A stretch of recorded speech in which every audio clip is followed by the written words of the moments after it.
Hi అండి, welcome back to my channel మా రుచులు మీ ఇంట్లో. అందరూ ఎలా ఉన్నారండి? బాగున్నారా? నేనైతే చాలా బాగున్నానండి. ఈరోజు ఒక స్నాక్స్ రెసిపీని అయితే చూపించబోతున్నాను. స్వీట్ షాప్ స్టైల్లో ఆరోగ్యకరమైన ఆకుకూరతో మంచి రుచి రంగు కలిగి ఉన్న స్నాక్స్ రెసిపీని అయితే చూపించబోతున్నాను. ఇంకెందుకండి మరి ఆలస్యం, రండి ఆ స్నాక్స్ రెసిపీ ఏంటో చూసేద్దాం. ఆ స్నాక్స్ రెసిపీ ఏంటో కాదండోయ్, పాలకూర పకోడీ. ఇప్పుడు పాలకూర పకోడీ ఎలా ప్రిపేర్ చేసుకోవాలో చూపించేస్తానండి. పాలకూర పకోడీ తయారు చేసుకోవడానికి ముందుగా 2 పచ్చిమిరపకాయలని చిన్నవి 3 ముక్కలు అల్లం ముక్కలను తీసుకొని దంచుకోవాలండి కచ్చాపిచ్చాగా. ఇప్పుడు ఇలాగ చిన్న రోల్ తీసుకొని దీంట్లో 2 పచ్చిమిరపకాయలు అలాగే అల్లం ముక్కలు వేసుకొని దంచుకోవాలి.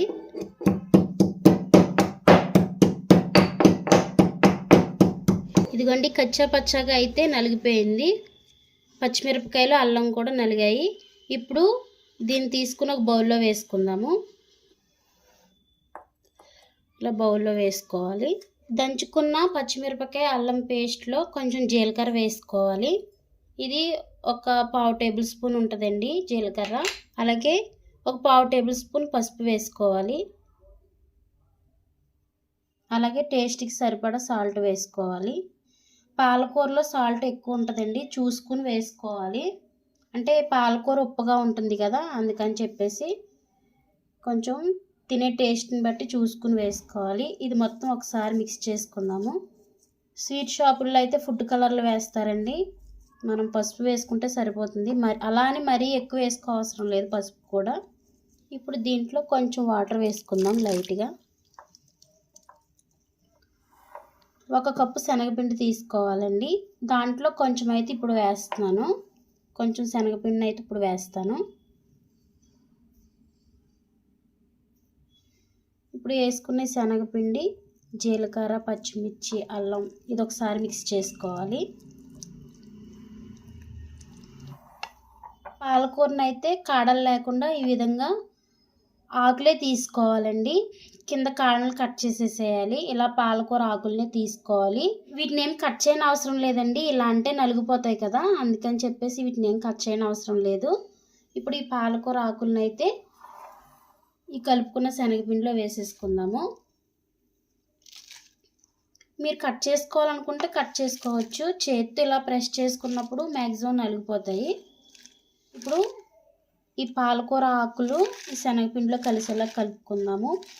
మరీ ఎక్కువ ప్రెషర్ చేయకూడదు, మరీ ఎక్కువ ప్రెస్ చేసి కలపొద్దు. మనకి పకోడీకి ఉల్లిపాయ ముక్కలు ఎలా కలుపుకుంటామో మరీ అంత అలా కలపకూడదండి. జస్ట్ ఇట్లా పైన ఇట్లా కలుపుకుంటే సరిపోతుంది. ఇలా ఆకుల్లో ఉండకూడదు, ముక్కల కింద కట్ చేసుకోవాలనుకుంటే మీ ఇష్టం కట్ చేసుకోవచ్చు. నేను సేమ్ స్వీట్ షాప్ స్టైల్లోనైతే చేసి చూపించబోతున్నాను కాబట్టి, స్వీట్ షాప్లో అయితే ఇలానే ఉంటాయండి పెద్ద పెద్దగా, అందుకని చెప్పేసి నేను చెప్తున్నాను. ఇప్పుడు ఇలా ఒకసారి మొత్తం మిక్స్ చేసేసాను కదా, దీంట్లో కొంచెం శనగపిండి వేసుకోవాలి.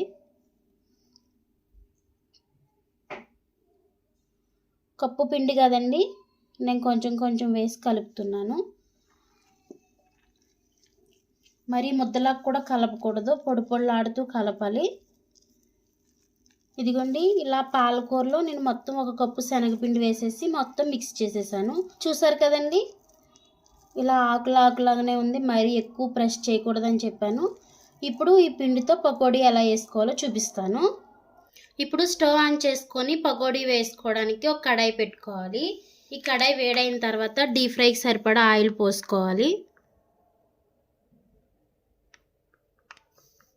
మనం పకోడీ వేసుకోవడానికి ఆయిల్ ఎంతైతే పోసుకుంటామో అంత ఆయిల్ వేసుకోవాలండి. ఈ ఆయిల్ అయితే బాగా కాగాలి. కాగిన తర్వాత అప్పుడు పకోడీలు వేసుకుందాము. ఆయిల్ అయితే బాగా వేడైందండి. ఇప్పుడు పకోడీ వేసేసుకుందాము. పాలకూర పకోడీ ఇప్పుడు పకోడీల కింద వేసేసుకుందామండి.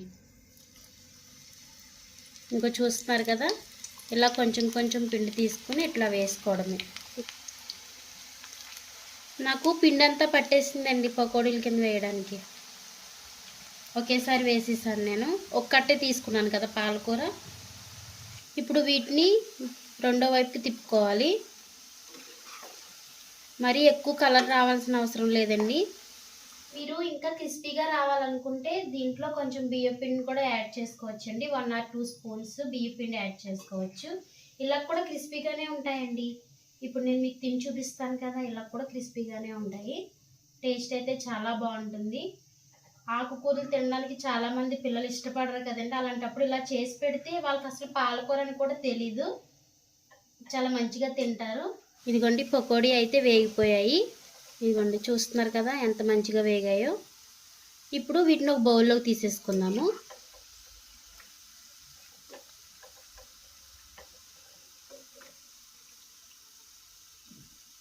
ఇదిగోండి ఇలా ఒక బౌల్లోకి తీసేసుకుందాము.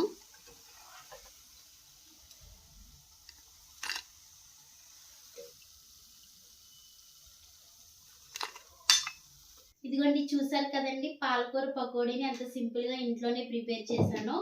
మీరు కూడా తప్పకుండా ట్రై చేయండి, చాలా బాగా నచ్చుతుంది. చాలా క్రిస్పీగా కూడా వచ్చాయండి. మనం బియ్యం పిండి వేయకపోయినా కూడా చాలా క్రిస్పీగా ఉన్నాయి. మీ పిల్లలు ఆకుకూరలు తినడానికి ఇష్టపడినప్పుడు ఒకసారి ఆకుకూరలతో ఈ విధంగా పకోడీలు చేసి పెట్టండి, చాలా ఇష్టంగా తింటారండి. ఎందుకంటే ఇవి అసలు పాలకూరని కూడా తెలీదు, అంత రుచిగా ఉంటాయి. మీరు కూడా తప్పకుండా ట్రై చేసి టేస్ట్ చేసి ఎలా ఉందో నాకు కామెంట్ చేయండి. ఇప్పుడు ఈ పాలకూర పకోడీలు టేస్ట్ ఎలా ఉన్నాయో మరి నేను కూడా టేస్ట్ చేసి చెప్తాను మీకు.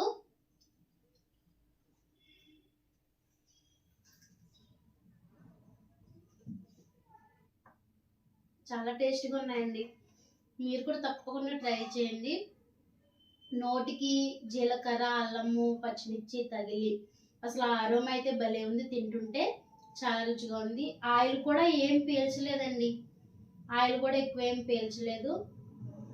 రుచి అయితే అసలు చెప్పనవసరం లేదు. ఆరోగ్యానికి ఆకుకూరలు చాలా మంచిది కాబట్టి మీరు కూడా తప్పకుండా ట్రై చేయండి. ఈ రెసిపీ కనుక మీకు నచ్చినట్లయితే లైక్ చేయండి, షేర్ చేయండి. కొత్తవారు మన ఛానల్ చూస్తున్నట్లయితే సబ్స్క్రైబ్ చేసుకోండి, సపోర్ట్ చేయండి. థ్యాంక్ యూ అండి. మరొక వీడియోతో మళ్ళీ కలుద్దాం. Bye bye.